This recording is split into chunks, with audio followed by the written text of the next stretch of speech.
Welcome to Welfare Clinic. Drugs and knives. Crime, two things, destroys not just the individuals, not just takes lives, but it destroys the communities and families. These are some of the issues we're going to be discussing today with two of my guests. You can watch us live on London Bangla page on our YouTube channel. If you have any questions, any comments, please drop them on our comment box and I will ask my two guests to answer them. I'm going to introduce my first guest. Both of them, actually, I should say, is very well known to the community. My first guest is Brother Ashid Ali. He is a principal at London Enterprise Academy. Ashid Bhai, Assalamu alaikum.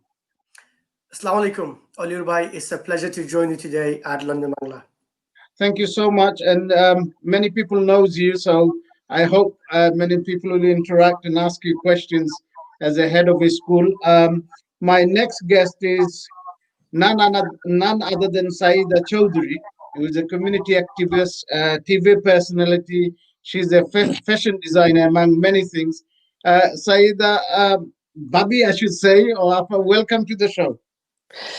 Thank you, and thank you for having me. And LB24 is such a good channel, online TV, and I'm so glad to be here in your show and with LB24. And Oli, thank you for inviting me, and nice to see the other guest, Ashid Ali bhai. He's a famous person. He's always on TV with his head. No, thank you so much for joining. I'm going to kick off with Ashid Bhai. Ashid Bhai, we can talk in Bengali and English, so many of our parents will be watching in Bangla as well. So আমরা বাংলায় সিলেটি ভাষায় মাধ্যম পারি শুদ্ধ ভাষা যেটা সুবিধা হয় আপনারা লাগে কোনো সমস্যা নাই আপনি তো একজন স্কুলের প্রিন্সিপাল আপনার স্কুলও লোকাল বহুত বাচ্চা ইনফল যায় বা সাবসিকুয়েন্টলি দেখা যায় নট নেসেসারিলি আপনার স্কুলের বাচ্চাই বা অন্য অন্য স্কুলের বাচ্চাই অথবা আমরা কমিউনিটির বাচ্চাই যারা আপনার নাইফ ক্রাইম অথবা ড্রাগ ইনভলভ হয় আমরা জানি যে লকডাউনের আগে many knife crime took places in places like Tower Hamlets. Why do you think that happens, and what is your responsibility? Okay, first of all, we need to understand that knife crime is a very, very serious crime. Sadly, the trend is that the crime rate has been increasing, and a lot of young people, as well as adults, tragically have lost their lives. A lot of the knife crimes that does take place in and around the country, we only hear usually about the fatal ones. So where there is no fatality, we don't hear much. And unfortunately, over the last few years, we've had nearly 16,000 knife crimes in London, which is way, way too many. And that resulted in about 260 deaths in 2019-20 in the UK, of which 179 of them were in the capital alone. Although these numbers are alarming, if you put it into context, there is 8.5, 9 million people in London. So in that sense, the numbers should not be that alarming. However, in inner city areas, we understand that there is a gang culture. There is a lot of young people who are involved in criminality, who want to belong. And in order to belong, there is initiation of gangs, which requires people to carry weapons and do favors for older gang members. I'd like to urge your viewers that despite us being in a lockdown in tough economic times, we must stay away from crime at all costs. Okay, the people who lose a loved one, they know what they go through. And a lot of the time, sadly, the parents don't know that their children are involved in these things. So it's important that parents are aware and know about the whereabouts of the children during school days, after school hours, teenagers, whether they're going to college or not, what kind of friends they associate with, who they are interacting with online. If they disappear for a period of time, are they involved in county lines? Are they being sent to do favors outside of their areas? So these are crucial. Okay, and we also previously have seen turf wars, postcode wars, where people feel that they have to belong to a group or a gang in order for them to become accepted or valued in society. Um, Also, a lot of the blame responsibility has to be with politicians, because politicians over the years have made cuts in local services, whether it's youth centers or policing. We've seen lots of police stations closed down, and there is a direct correlation between having visual policing and crime. And something else that we need to be aware of is the actual crime and the fear of crime. A lot of people, when they hear about an incident through the news, through the social media, it does get the whole community scared and intimidated. And we need to be prepared to speak to our youngsters to make sure that we conduct our daily life, whether it's going to school and back, college and back, in a safe manner. London and big cities like Birmingham, Manchester, Newcastle, Edinburgh, these cities are well patrolled, not physically by actual police officers, bobbies on the beat, but by CCTV. And I have seen CCTV used by police officers, rather than chasing criminals on foot or using their cars, they track them using the CCTVs that are around in these big cities, and eventually they will catch up with these perpetrators of crimes. But I would not like to see any young people take a risk and become victims or perpetrators of these heinous crimes. Thank you for that, Ashid Bhai. I'm going to come back to you. I'm going to move to Syeda. Syeda, you are a mother. You are a sister. You've been active for many years within the community. And we have too often have seen videos on social media circulating where young people are running around with their baseball bats and all sorts of weapons, and their mothers or fathers around them unable to control. Are we, as a parents, losing control of our children?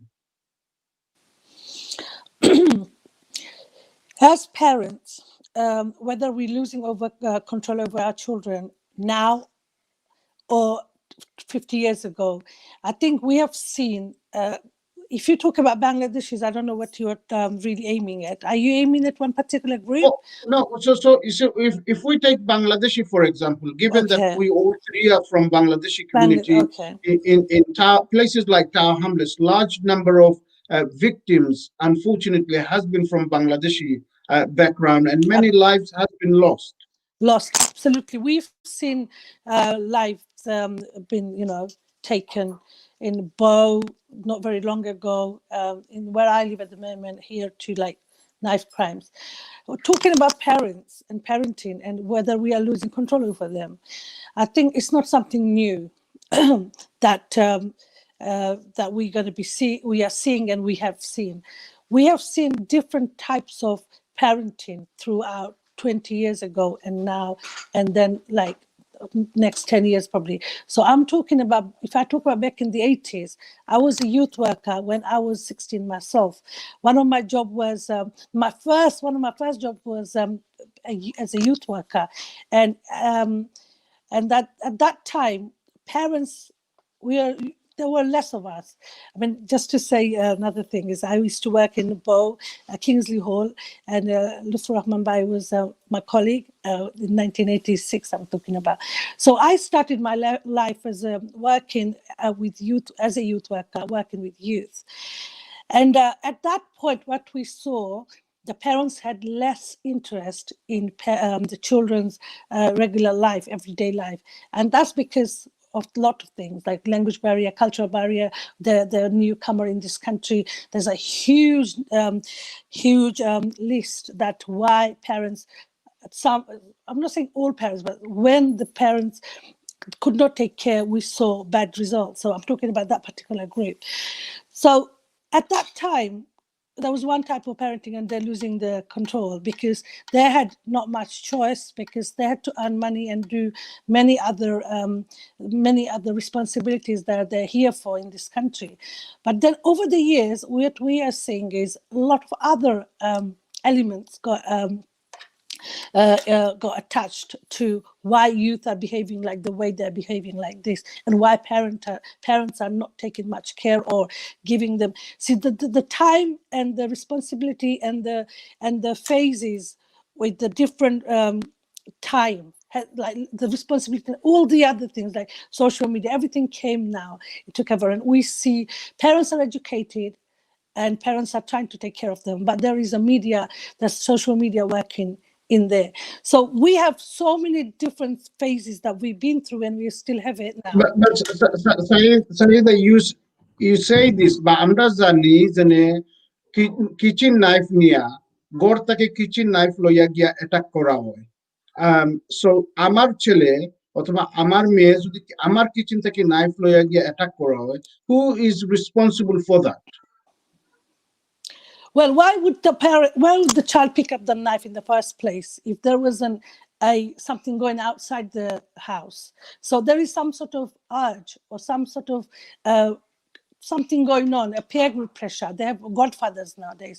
They have this leader, like Ashid Bey said, in each borough or each postcode.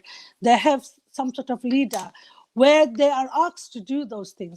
Parents, it played a huge role. I'm not saying about.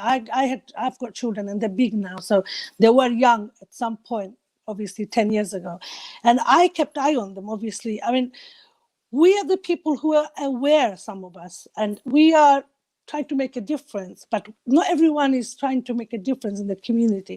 So for us, we shouldn't take it for granted. But we did work for it. But then parents play a role, but I wouldn't say to start with a huge role, to be honest, because we have seen a lot of youth services cut in. Because we are talking about Bangladesh family, we had Blida, we had PIO, we had Nafas, we had many, and I used to work for housing inclusion, social inclusion with housing associations. We used to give a little bit fund, but it's been cut in a big, like the voluntary sectors. All this youth work was run by voluntary sectors, and they've been cut at a big proportion. So we don't have all of the support. Yeah, parents should get more involved. That's not that goes without question. But what's happening? What is the alternative when they're out there? There's so much to say about that. We have seen too many cuts and too many, money being put into something else that is not helping the youth. Hold on to that thought about the cuts, and I will certainly come on to the cuts and the youth service and voluntary sectors, which made significant contribution. Ashid Bhai, you said, politicians have failed, and today Boris Johnson have admitted that Britain have failed to stamp out knife crimes 20 years after Damilola Taylor passed away. He was tragically killed, and he would have been 31 years old if he was alive. He would be celebrating his birthday today. So, what else politician can do, or what they're not doing that should be doing? Okay, so I'm not a politician. I am an academic. I'm an educator, first and foremost. And yes, Damilola Taylor was tragically killed in Peckham. Prior to Damilola Taylor, Stephen Lawrence was murdered by a group of white thugs. I think it was Gary Dobson, David Norris, and his gang, just for being a black boy living in South London. And I was growing up at that time, similar age to Stephen Lawrence. His death did make some huge waves in terms of changing public policy, because the publication of Lord Macpherson's report in 1999 brought in the terminology institutional racism. And what is racism in the police, racism in the workforce, and people were able to use a definition to try and combat racism in their communities and in their workplaces. Again, previously we used to look at the minority communities becoming victims of knife crime. In Tower Hamlets, a classic example was the killing of Altabali in 1978. He was stabbed in the neck by white thugs, racists, the National Front, BNP, what we call it at the time. And again, that got the Bangladeshi community mobilized. Now what we are seeing is, 10 years ago, it was the black on black crime. But I am absolutely saddened to see the rise in Bangladeshi knife crimes or using sharp weapons. It might not be knife, it could be screwdrivers, and it could be other stuff that young people are carrying. And again, we cannot just blame the politician. Politicians have a huge role in terms of their policies, in terms of where there are cuts, where there are services. But strong and stable families is really, really important.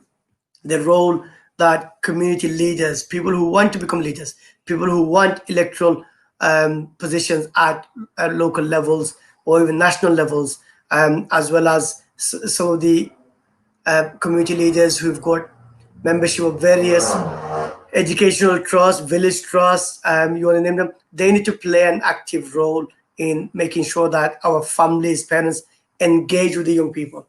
Make time for these young people, understand their needs, desires, aspirations, try and understand what the issues they are facing. We saw recently in Poplar where a young boy was called out of his house and then stabbed in front of his mother. There was a death, sadly, last year of another Bangladeshi, I think in Westbury. I think he was about 20 years old, which again, straight after lockdown. And a lot of people are saying one of the best things of lockdown was crime reduced. Yeah, because people were not out. And as soon as lockdown was lifted, people were out and about and things were happening again. In terms of solution, there is no easy fix.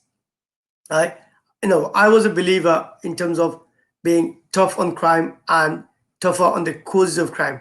And that's where political influence is really important, giving support to local authorities and police services to become tough. Again, we saw police racism and police brutality, and we are looking at a lot of the police brutality that stems from America, Black Lives Matters campaign. We saw a number of young people being killed by police officers in the States, and some of that cascades into the UK. However, at present, police is our best solution. We need to work with them, we need to understand them, we need them to.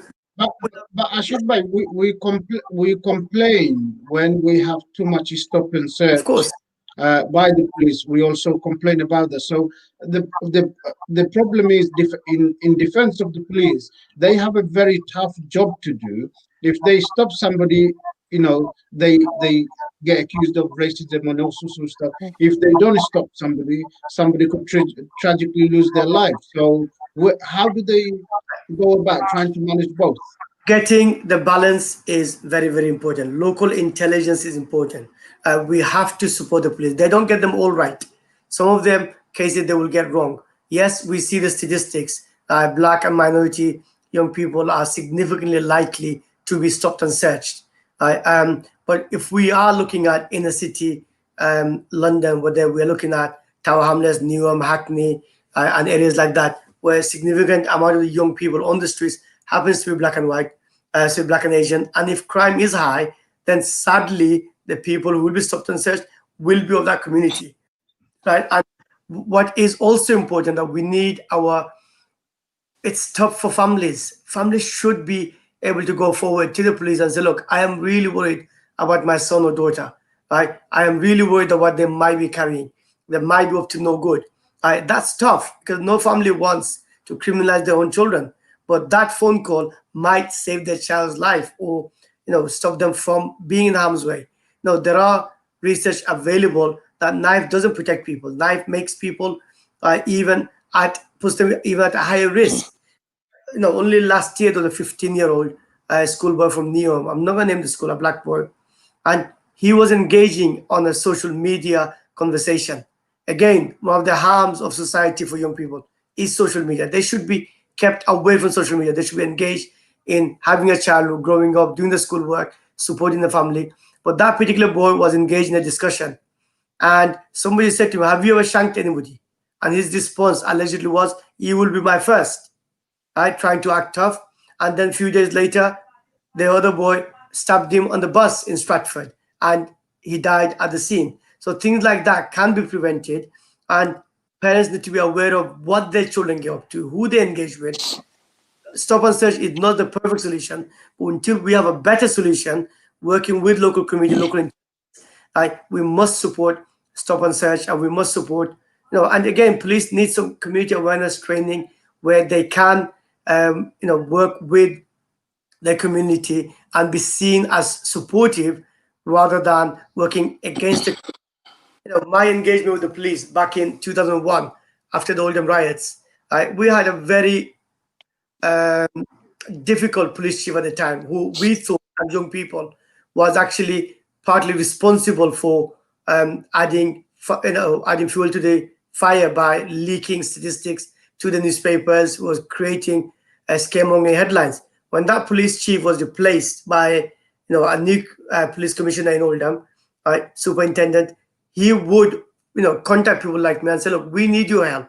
We've got these young people who up to no good. Do you know them? What is the background like? What reaction will you get from the community? And not only did crime fall at that time under his leadership, the police worked with the community, and his career, he had a fast track climb into the Greater Manchester Police.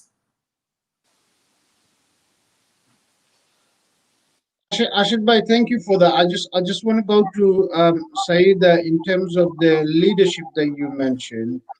And I agree, there has been significant cuts in youth service, especially in Tar Hamlets and neighboring boroughs. But we still have huge number of leaders, Saida, within the community, whether they are, self-promoted leaders or appointed or selected, whichever way you want to look at it. But do those leaders have some sort of roles towards our next generation of young people that is growing up, or do they not have any sort of? Because I often see there is so many organizations, they might be doing such a good work elsewhere, but they seems to be failing to target the younger generation. And often we see that Absolutely. this decision is made on behalf of young people without getting young people involved in any way, form, or shape. Absolutely. We are the leaders. If you say the leaders, then they should act like leaders. And we don't have many leaders really acting like leaders. We see many clown leaders, and it's in the history of our wonderful Bangladeshi community. I'm sorry to say that, but fame is something drive us to it. The newspaper, to be having a picture on the newspaper, name on the newspaper, and any and now media coverage by TVs, digital, all of that. So you said about should we have a role? No, this is our responsibility. Role should be 100%. It goes without saying that they should have really take that responsibility as leaders. So I think when we have so many organizations and then we don't see many outcome to combat serious issues like knife crime. I mean, we can have an association here, and we are trying to do something in another country, for instance, Bangladesh. But we are not trying to solve the problem that the country we are in. And even my own child is involved in knife crime and some sort of drug issues. See, drug and knife crime goes hand in hand. And we know that how drugs being abused in places in Tar Hamlets, for instance. I can talk about the place where I've worked and lived all my life and studied. And every election time, when we used to go around buildings, we could smell drug, weed in every single building in Tar Hamlets. I can talk about that because of from my experience. So it always goes in hand, because obviously you are dealing, you are making someone reach out there, so that person is telling you to do this, and then you can't do it because other obstacle comes in. You have to go and knife your opponent, and all of that problem comes in, and it's so much driven by driven by drug, and also driven by what your peer group is doing and what is your but when we come to the leaders, yes, the leaders can do so much. Community groups can do so much. If they could do so much charity work, make buildings in Bangladesh, make like hundreds of mosques in this country. But their priority is who's going to pray in that mosque. They need to understand their priorities. Like, if I make my youth, don't give them enough attention. Who's going to go and pray in that mosque? So what are we really doing? We need to Do invest. you think, do you think, and I want to ask you this question as a mother, is that do you think that often many fathers are too busy becoming chairman and presidents of organization and leaving everything or the ownership to the Neglected. mother to manage? Because, technically, the way I see, the father should be the role model of the children. The father should be teaching all of these things. Because take, for example, Ashid Bhai, because I know he's a principal of a secondary school, but I know he works very hard. And over the lockdown, I have seen on his social media how he taught his children and doing classes and education. And the question is, how many fathers during lockdown did that? Absolutely. We okay. We had some good examples this lockdown. We've seen people doing a lot of like involving young people in the house with gardening, and I've seen Ashid by doing that as well. And my children are too old to me to do anything with them, to be honest. I've done my part back in the days. They're 27 and 22. I'm looking to get him married, my son. So anyway, but he was the head boy of a step degree school when he was studying there, and he used to come and tell me. See, I don't want to use my example because I don't want to show this to my child, and my child became a head boy. I don't like talking about an example. Okay, it could be a role model thing if it comes to this, but I'm saying we've given enough time to our children. I'll say that. Me and my husband, we tried to give them the best we can within our capacity.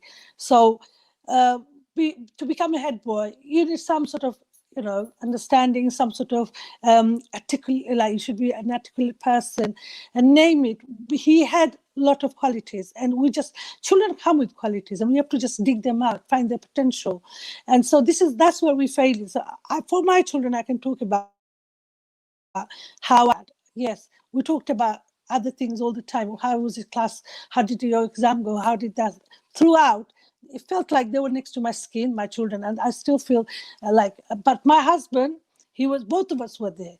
But with the knife crime, I'll come back to that. It's mainly committed by boys. Not we don't see many girls. I don't know. I don't know, the statistics don't specify girls or boys. So yes, you're right. The dad is the ultimate, role model for the son. So definitely, people are too much getting bogged down with putting their names on newspaper, becoming a leader, fighting constantly, chairman, leader, or the treasurer, the three big posts. And we have so many. One person belonged to tarar gaur dekhba ekta, tarar townor ekta, tarar তোমার post office এলাকা জেলার একটা প্রত্যেকটা জায়গার ফাঁসটা করিয়া তোমার থাকে বাংলাদেশ জড়িত। And when you come to this country, এলাকা বেস থাকে এবং লন্ডন বেস থাকে, গ্রেটার এন্ড ইনার থাকে। So inner London, greater London, Newcastle, and every single one of them got so many leaders. And then what's happening is we are seeing knife crimes at the same time. আমরা যদি অত বেলা অত organise করতাম পারি, আমরা গড় organise করি না কেন? আমরা বাচ্চিন্তরে where can we sort the simple thing না, it's a hard জিনিস, এটা লাগে করতেছে না.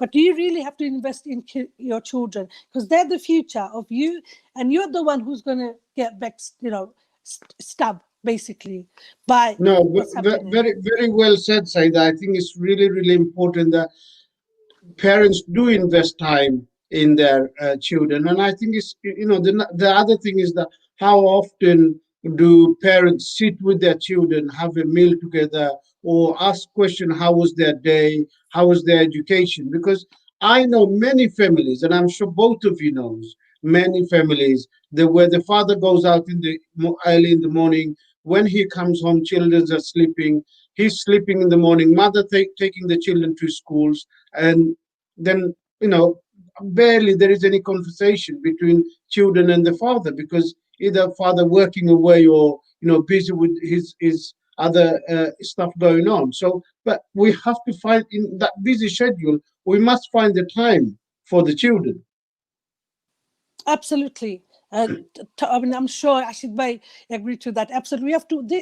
There are. We should prioritize, and the right way as well. There should be the top three things that in your life. First thing are the children. Once you have the children, they're your first priority, and bring them up when they're young. Don't go to them when they're 28 or sorry after 16, because they're like sponge. So sponge, when you dip in the water, it takes up whatever. This is brain. When you are very young, your brain is like a sponge. So don't teach them when they're over 16 or 18. You have to start very at the beginning, because people think, oh, bacha 7 বছর বুঝতো না, 8 বছরে বুঝতো না. No, they start learning every single thing that you do, everything you say, they observe, they take it in, and they tell you when they're older. Because now I can see my children tell me what they saw when they were 3 years old, 4 years old. So I'm talking from experience that don't come to them.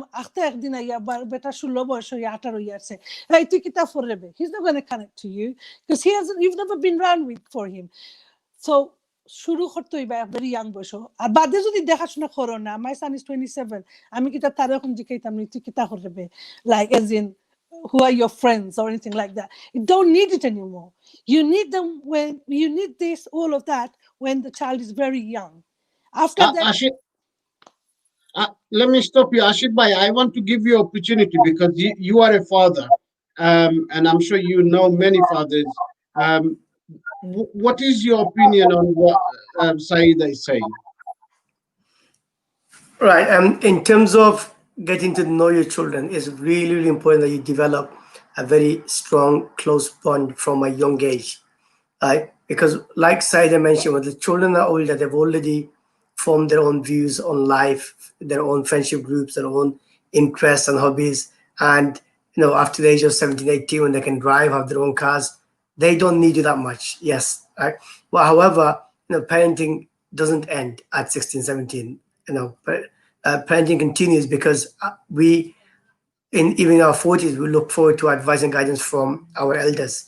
Right? One thing that this lockdown has proven and has shown, but I don't know if we are able to remember back to April, May, it was a delight to see so many families praying Tarawih together in their homes with their fathers and sons and other family members joining in. I was allowing my two sons to lead the Tarawih prayers, which was a fantastic experience. That's one of the benefits when the mosque were closed. If they were open, the children will not get the opportunity and you wouldn't get that bond. Right? And again, when you mentioned about showing interest and supporting the children to engage in the school work, college work, university work, it's not just the father. The mother is very important. In fact, Oliur, I'm not going to take all the credit. My wife does a phenomenal amount of work organizing my children to make sure that they have their daily diet of work, in the evenings and the weekends on top of their schoolwork, because we really want to push them, we want to challenge them, we want to give them the broad understanding so that they can diversify at a later age. But the main aim of your topic today is drugs and knife crimes. And I have the benefit of driving up and down the country, because I am from the Greater Manchester, born and brought up in Oldham, and I did lead a youth organization, a very big youth organization at the time. And I see young people. My background was different from theirs. These were young people who were not interested in college and university. Whereas we went through university, we expected to have a formal route in terms of the world of work. A lot of young people will feel that there is injustice out there. They will apply for 10, 15 jobs. They can't get interviews. They haven't got qualification. Maybe their surname isn't matching. And as a result, the frustration kicks in. What do I do? Do I go back to the family trade or whether it's restaurants, taxis, and other jobs? Or do I give up and move into something which will give me quick successes, potentially able to make quick money from crime and drugs and so on, but I can't sleep well at night. I can't open the door when someone's knocking. Okay, these are tough choices that people make. I am fearing, as somebody who has a foresight of what could happen, this global pandemic, the national pandemic, the fellow scheme, the lockdown, the impact on the economy will significantly affect Black and minority children, because we are seeing if one job is advertised in a coffee shop, there's hundreds of applicants for that one job, right? So our young people will struggle. As a head teacher and senior leader over the last, 13, 14 years, we were struggling in London to find high quality teachers. Now teachers can't get jobs. For the first time in about 15, 20 years, we've got surplus of people because people cannot leave the country, they cannot go abroad, they can't leave the profession and work in the city. The city is more or less closed. People are working from home. All that has an impact. So, we have to show resolve through these tough times, and families have to show love towards one another and have that bonding to support one another through those tough times. And how do you know in tough times?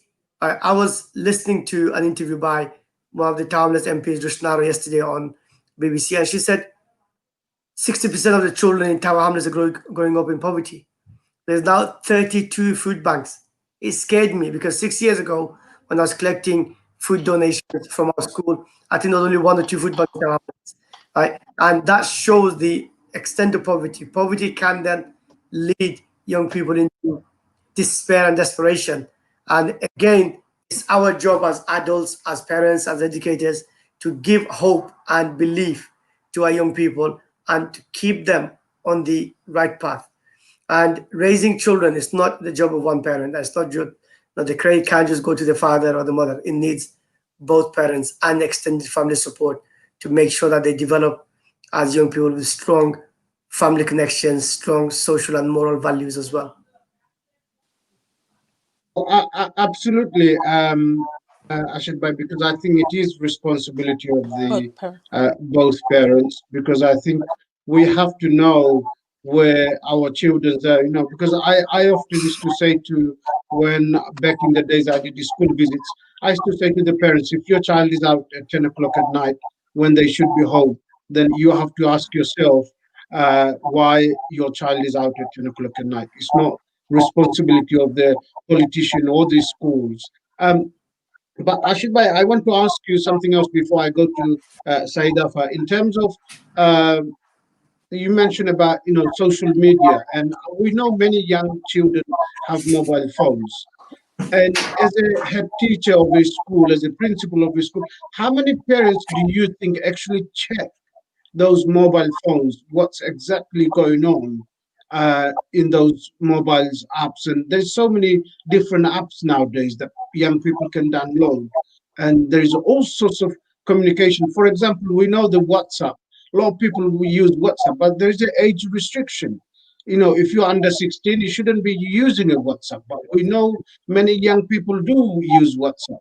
But do parents actually check what exactly is going on those WhatsApp groups and other social media platforms? Right.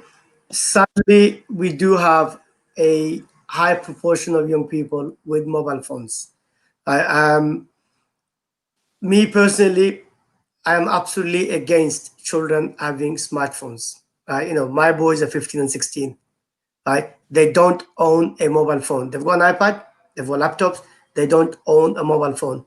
Only this summer holidays gone, I bought them a £15 phone from Argos because they were doing a Duke of Edinburgh Silver Award in the middle of a forest in Surrey.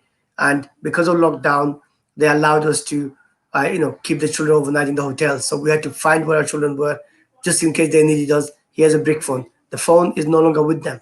The phone is responsible for a lot of the divisions and difficulties young people face because we don't know what they're doing. We don't know whether they're on Instagram or Snapchat. We don't know who they're taking sides with, who they're commenting against, who they're labeling.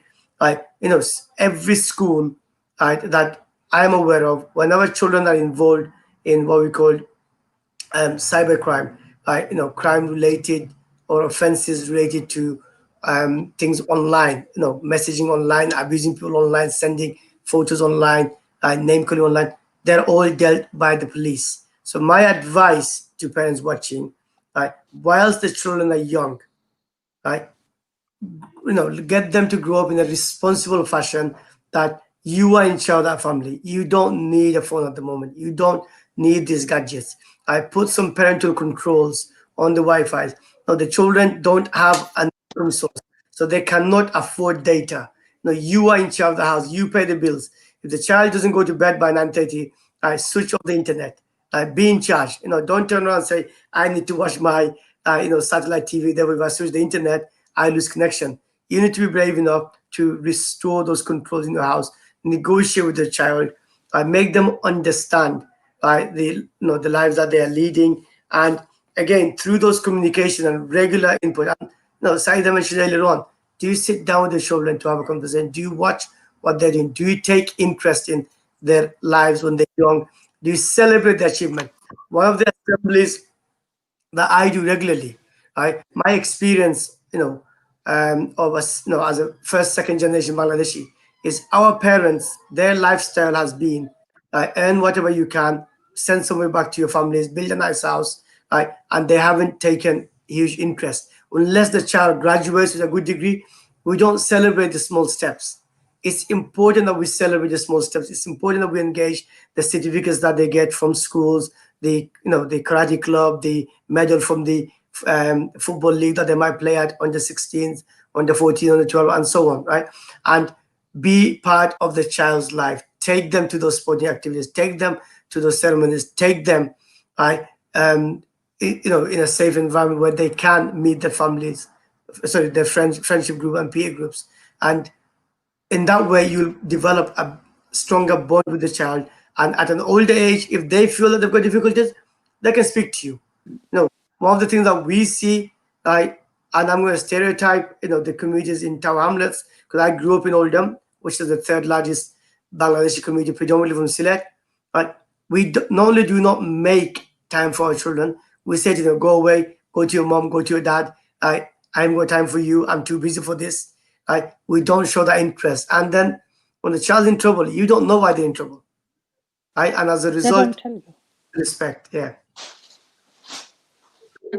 Because I think ওই জিনিসটা আমি বাংলায় কইব আশিক ভাই, because I think জিনিসটা হইছে যেটা যে সময় আমরা বাচ্চান্তর লগে কানেকশন থাকে না, যেগুলো আমরা কানেকশন লুজ করি লাই আমরা বাচ্চান্তর লগে, এই সময় দেখা যায় যে আমরা বাচ্চান্তে ফেল করডা অথবা ওজনে আপনি কইলা যে কোন সময় কোন বিপদ ফডা অথবা কোন জায়গা যাইরা না যাইরা খার লগে Mishra, because I think having good friends is really important. যদি আপনার ফ্রেন্ড বালা না থাকুন, যে এতে দেখা যায় যে আপনার ফ্রেন্ডের কারণে আপনার অনেক জিনিস ঘটে, বিকজ আমি দেখছি I grew up in Birklane and I saw drugs every day.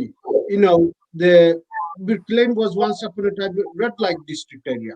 We saw, যেগুলো সকালবেলা স্কুলে যাইতাম, we saw needles there, we saw drugs, we saw foil papers, all sorts of stuff we saw. And I remember new roads and places like that. But Syeda, we used to have back in 80s and 90s. There was a BLM. There was a game used to call Birklane Mafia. I don't know if you remember that.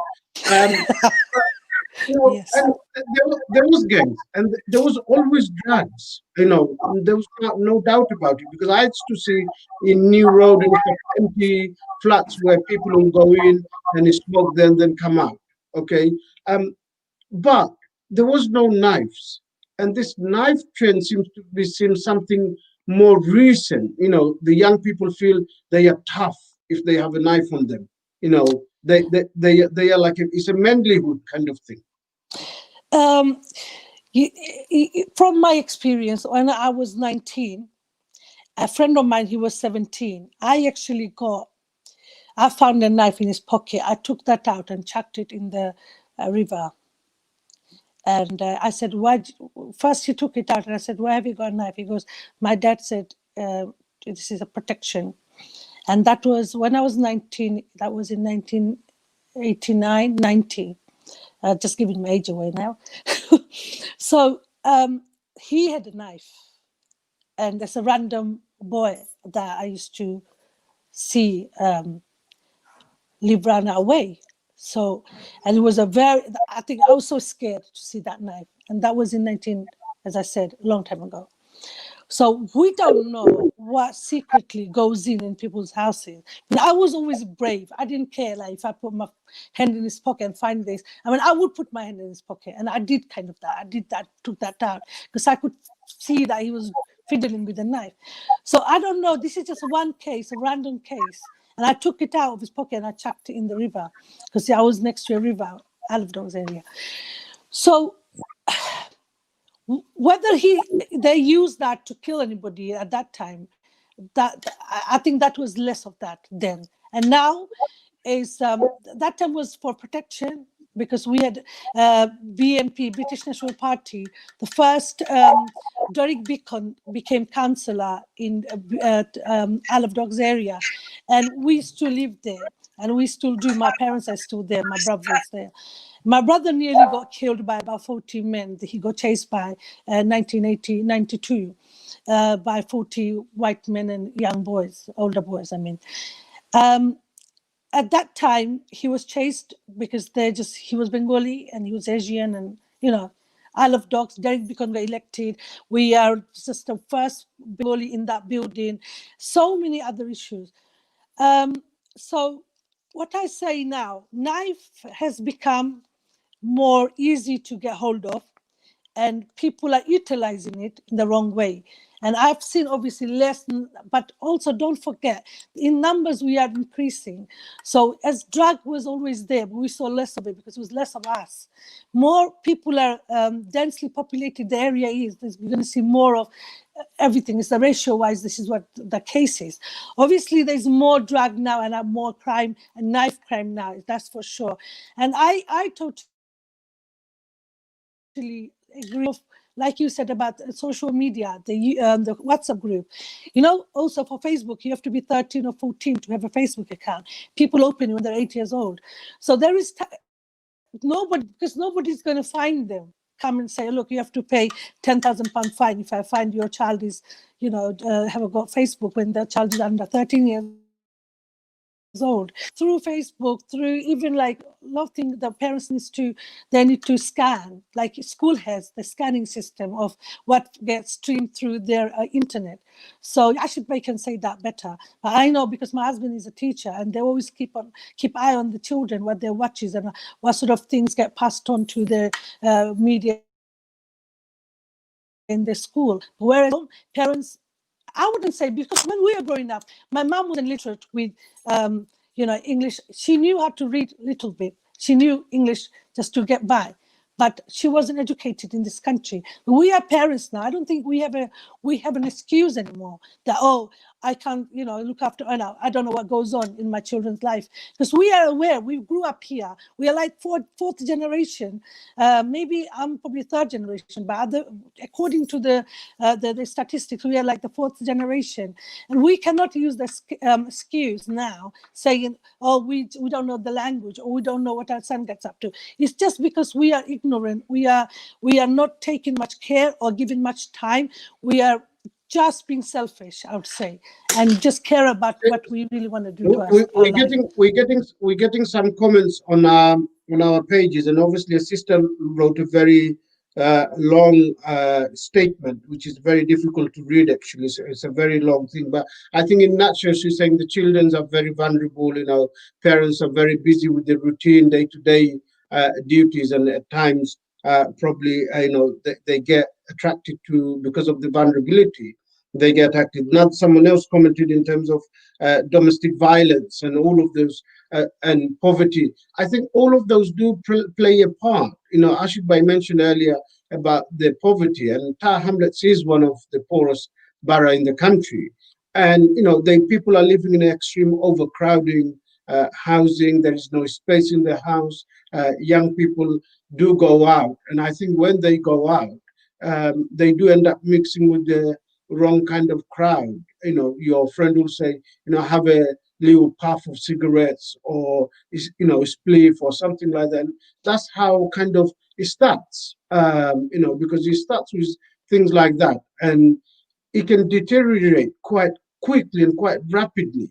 And the next minute, their life is in danger, because we know in Tower Hamlets where young child was called out of his house and was stopped on his doorstep. Yeah. So, and subsequently we found out that those were friends of his brother. So they went for the brother, but they end up killing the wrong guy. So wrong person in the wrong, yeah, time. so so obviously in that regards, someone said Tower Hamlets can't be poor. All the kids drive Ferrari and Lamborghini.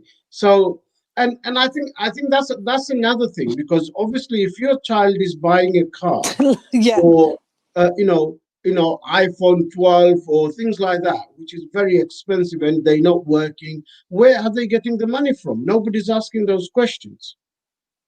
absolutely. Yeah, They're not. so I think it's really really important in that regards. Ashid bhai, we are almost end of our show, and I want to ask you. Obviously, some of the things that we talked about, these are kind of interconnected when it comes to drugs and knife crimes, because if you neglect your children, if you don't invest enough time, if you don't do all of those kind of stuff, but youth centers played a very vital roles in young people's life, and I've seen it. People had somewhere safe to go in. They had, sports activities. They had mentors, all sorts of stuff there. And since those youth centers have been closed down, not just in Tahams, but in Newham, in Redbridge, in different localities, do you think that has had a detrimental damage on young people's future? Okay, thank you. Youth centers are an important part, but they're only a small part because the youth centers engage a small number of people at any one time. And they did provide space for young people in a safe environment. Schools play a big part, the mosques need to play a huge part. It cannot just be about learning the Quran and etiquettes, but also need to educate our young people in terms of growing up in a society like this. I spend a lot of my holidays away from London. Every time I hear about a stabbing in London, I can't sleep until I know exactly where this has happened. Okay, my school is located on the city fringe in a very densely populated area where there is high crime. Because I liaise with the Safe and Neighborhood team, we host some of the meetings here, and I am very well aware that Philip Lawrence was a head teacher in London in 1995 who was stabbed to death. As a head teacher, he was stabbed to death. So, I know the risk that's associated, and head teachers up and down the country doing their jobs, as well as other bodies. So, in terms of a short answer, youth centers played a small part. In terms of the broader solution, right? If you were to look at this, some of the work that I did back in Oldham from a very young age, we engaged hundreds of young people in various sporting activities, various cultural activities, getting involved, looking forward to day trips with their friends, because families can organize day trips. Right? Some families won't because they can't fit everyone into one car. Right? But they cannot organize a day trip with the children and their friends, right? Which requires a minibus, which requires a coach. That's where the volunteers need to come in. That's where the voluntary sector, again, when I first moved to London in 2002, I managed a football team for 3 years in the London league. But these were adults, and I would have loved to see more of these adults look after the little boys and girls from a very young age and give them a diversionary activity, something that they're interested in, something that they will train for, something that they will look forward to. You know, as a small school, we try and get our kids into a range of sports, in terms of looking forward to some of the debating competitions, some of the work that we do with people from the City of London, Canary Wharf, and so on. What we cannot forget is London is a great city. The UK, yes, we are going to go through some tough time in the next few years, but has fantastic opportunities. And when the people of London, when these young kids open the windows, when they get out of the house, they look left and right, they will see Canary Wharf, they will see the City of London. And it is our job as educators and people living in the communities and parents to inspire these young people to think big, think 10 years further down the road and say, I can have that great life. I can buy my own place. I can drive a nice car and I can get a job in there and that will provide me all this. But then this is Ashid bhai, sorry to interrupt. I want to ask you something. You mentioned obviously mosque, and I think the mosque does play very important role. But my worry is, and I want to get your opinion on this as a head teacher of a school, is that many mosques, we know only a handful of mosques delivers khutbah or lectures in English. And a lot of the mosques it still does on Friday khutbah in Arabic. When I sit there, yes, I respectfully listen, but I haven't got clue what I'm listening to. I am not learning anything from it. And so the young people, when they go there, I see often people in the mosque, they well the khutbah going on, they're too busy on their phone because they're not actually interacting because they don't understand what being said. And does that have some sort of impact? Right. The people who are involved in the street crimes, right, majority of them are not in the mosque. Okay, so the young people that we need to target, the position of the Friday Khutbah is a different debate because some scholars will argue it should be Arabic only. Others will argue it can be any language. So I don't want to go into that debate. I'm not Islamic scholar, but what is important is when these children, Well, we have to understand what's been said. I understand, Oliur, but what we need to do is when these families pay for the children to go to the mosque between 5 o'clock and 7 o'clock in the evening, between 10 o'clock and 2 o'clock on Saturday and Sunday, this is where the important work happens. Because these kids are impressionable, they're young at that time. They're between the ages of 6 and 14 probably. That's where you have to do the work in the English language in terms of not just learning to read the Quran, understanding the Quran, but learning to grow up as a young man and a woman in a civil society, the difference between rights and wrongs, being able to make a living working hard rather than cutting corners. And that's important. Syeda, can I come to you? Obviously, Farhad Choudhury saying, can you please engage with the Mayor of London office and tell him we need to tackle this? I'm sure Mayor of London is listening. He knows there's got election coming up and he will have to face the voters. So I'm sure he will take this knife crime very seriously. And I think Sadiq Khan does take seriously whether he's done enough or not. People will be judge of that, not this channel or myself or any of my guests. Say that we are end of our show, and I want you to give a message to the young people. Often I describe as young people of today are the leaders of tomorrow. Future, Um, yeah. and what would you say to those young people who may be watching right now or will be watching repeat tomorrow or day after? With the young people should hope and have ambition. And there is no harm in having ambitions and big ones too, and big, ideas.